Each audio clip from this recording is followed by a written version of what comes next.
नमस्कार दोस्तों, मैं सीताराम शर्मा हिंदी एंड संस्कृत क्लासेज में आपका स्वागत है। आज हम हिंदी व्याकरण में शब्दों का परिचय पढ़ेंगे, तो चलिए शुरू करते हैं।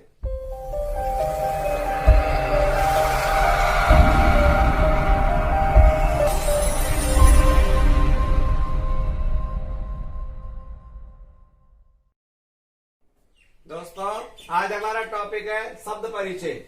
भाषा की छोटी से छोटी इकाई जिसके खंड नहीं होते उसे कहते हैं वर्ण। वर्णों के माध्यम से शब्द बनता है। शब्द में हमेशा दो वर्ण का होना जरूरी होता है। जिस प्रकार से अकेला वर्ण होता है वो शब्द नहीं होता, उसमें कम से कम दो होते हैं। जैसे आपके सामने देखो, जैसे क्या है घ, अब इसमें हम दूसरा जोड़ देंगे, क्या बनेगा घी, तो ये क्या होगा शब्द। तो शब्दों में कम से कम दो वर्णों का होना बहुत ही जरूरी है। अगर दो वर्ण नहीं है तो वह शब्द नहीं होता है। तो ध्यान दीजिए, शब्द होते हैं उनके प्रकार है, यानी शब्दों का जो रूप होता है वो होता है सार्थक और निरर्थक।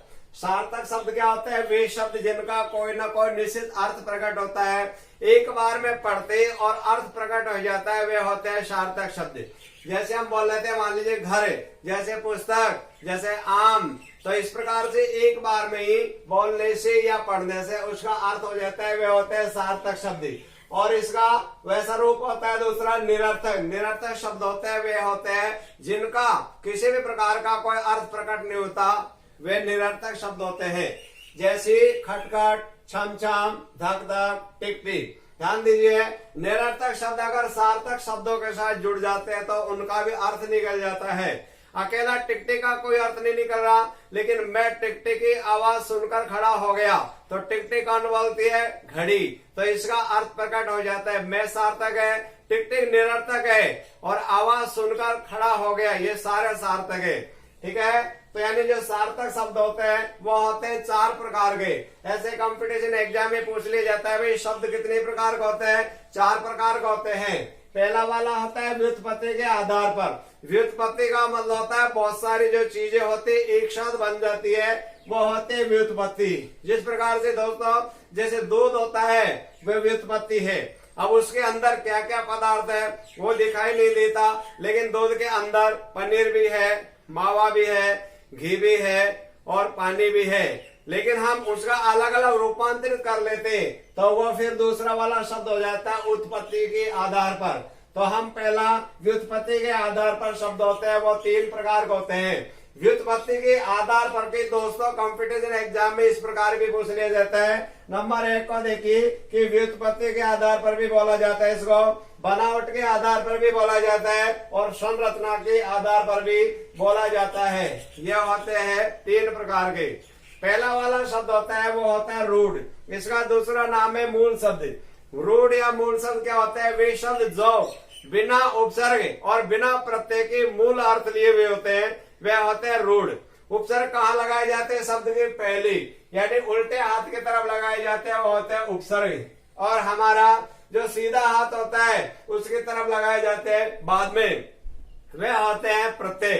तो यानी रूढ़ शब्द क्या होते हैं? वे शब्द जो मूल होते हैं तथा बिना उपसर्ग व बिना प्रत्यय के बनते वो। जैसे राम, ना उपसर्ग है ना प्रत्यय, गाय, ना उपसर्ग है ना प्रत्यय, भारत, ना उपसर्ग है ना प्रत्यय, ज्ञान, ना उपसर्ग है ना प्रत्यय, धर्म, उपसर्ग भी नहीं है प्रत्यय भी नहीं, दिन, भाई, आम, सविता, अनुष्का, पवित्र, केला, इनमें ना उपसर्ग है और ना प्रत्यय, मूल शब्द है। दूसरा वाला होता है यौगिक शब्द। यौगिक शब्द क्या होता है? वे शब्द जो उपसर्ग प्रत्यय या दो शब्दों के योग से बनते वे होते हैं यौगिक शब्द। जैसे ध्यान दीजिए, मूल राम है, अब ये मूल शब्द था, अब इसमें प्रत्यय जुड़ गया रामा। गाय मूल शब्द है, गायक यानी प्रत्यय जुड़ गया तो यौगिक हो गया। भारत मूल शब्द है, इसमें प्रत्यय जोड़ दिया भारतीय, कौन सा शब्द बन गया? यौगिक। ज्ञान मूल शब्द है, इसमें उपसर्ग जोड़ दिया है, अज्ञान बन गया और प्रत्यय भी जोड़ दिया अज्ञानता। धर्म मूल शब्द है, इसका प्रत्यय जोड़ा, एक प्रत्यय धार्मिक। दिन यानी मूल शब्द है, इसमें हमने प्रत्यय जोड़ा दैनिक यानी असुरक्षित, इसमें उपसर्ग भी है और प्रत्यय भी है। पवित्रता, इसमें प्रत्यय का प्रयोग किया गया। रसोई घर, इसमें दो शब्दों का प्रयोग किया गया है।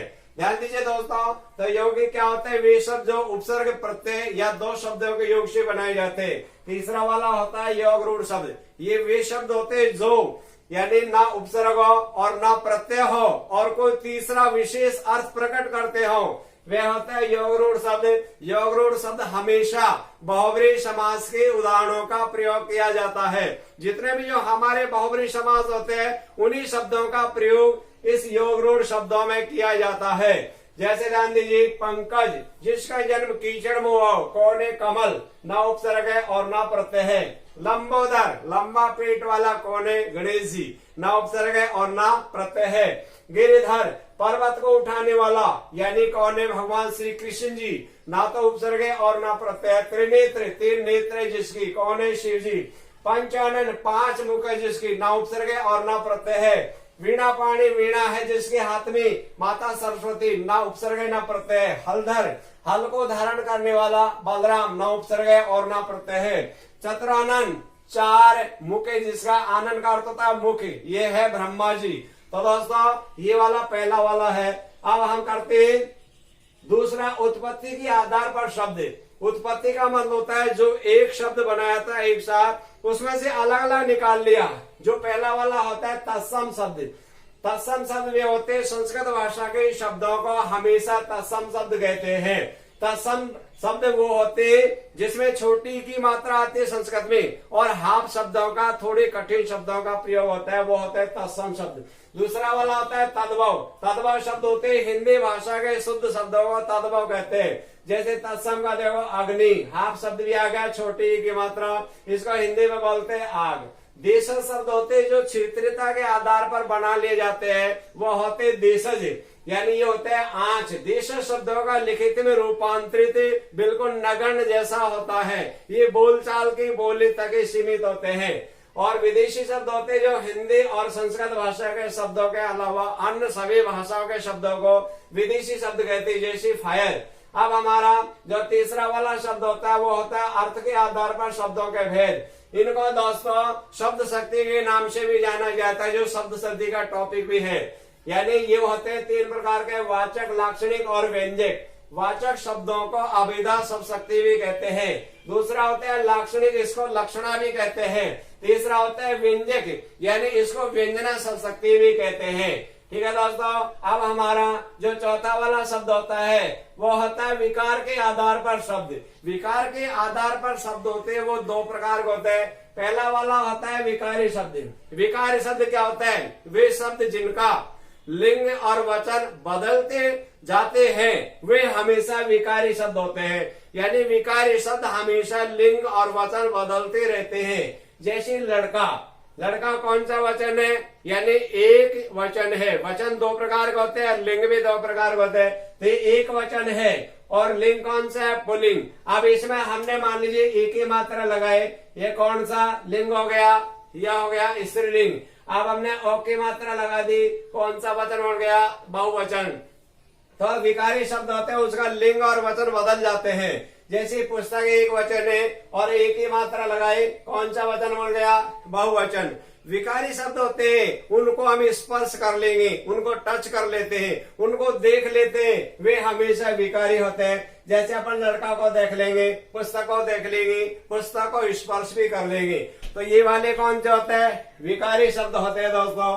अब हमारा विकारी शब्द होते हैं वो दोस्तों चार प्रकार के होते हैं। पहला होता है संज्ञा, दूसरा होता है सर्वनाम, विशेषण, क्रिया। संज्ञा जिसमें किसी वस्तु, व्यक्ति, स्थान के नाम का बोध हो वो होते हैं संज्ञा। संज्ञा होती है मुख्य रूप से तो होती है तीन प्रकार की, वैसे पांच प्रकार की होती है। व्यक्तिवाचक, जातिवाचक, भाववाचक, धातुवाचक और द्रववाचक। और वैसे व्यक्ति, जाति और भाव माना जाता है। सर्वनाम होते संज्ञा के स्थान पर काम आने वाले शब्दों को सर्वनाम कहते हैं। सर्वनाम होते हुए छह प्रकार के होते हैं: निश्चयवाचक, अनिश्चयवाचक, निजवाचक, पुरुषवाचक, प्रश्नवाचक और संबंधवाचक। फिर आ जाता है विशेषण। संज्ञा और सर्वनाम की विशेषता प्रकट करने वाले शब्दों को विशेषण कहते हैं। विशेषण दोस्तों मुख्य रूप से चार प्रकार के होते हैं, लेकिन वैसे मूल रूप से पांच प्रकार के होते हैं। यानी संख्यावाचक, संकेतवाचक, गुणवाचक, परिमाणवाचक और एक पांचवा आता है व्यक्तिवाचक विशेषण। कई बार कंपटीशन एग्जाम में भी पूछ लिया जाता है। ठीक है दोस्तों। अब आ जाता है क्रिया, जिसमें किसी काम का होना या जिसमें किसी काम का होना या करना पाया जाता है उसे क्रिया कहते हैं। क्रिया दो प्रकार के होते हैं, अकर्मक और सहकर्मक। अब हमारा दूसरा वाला जो आ जाता है अविकारी। अविकारी शब्दों को अव्यय कहते हैं। अव्यय क्यों कहते हैं? यानी वे शब्द जिनका लिंग और वचन परिवर्तित नहीं होता हो वे होते हैं अविकारी शब्द, इन्हें अव्यय भी कहते हैं।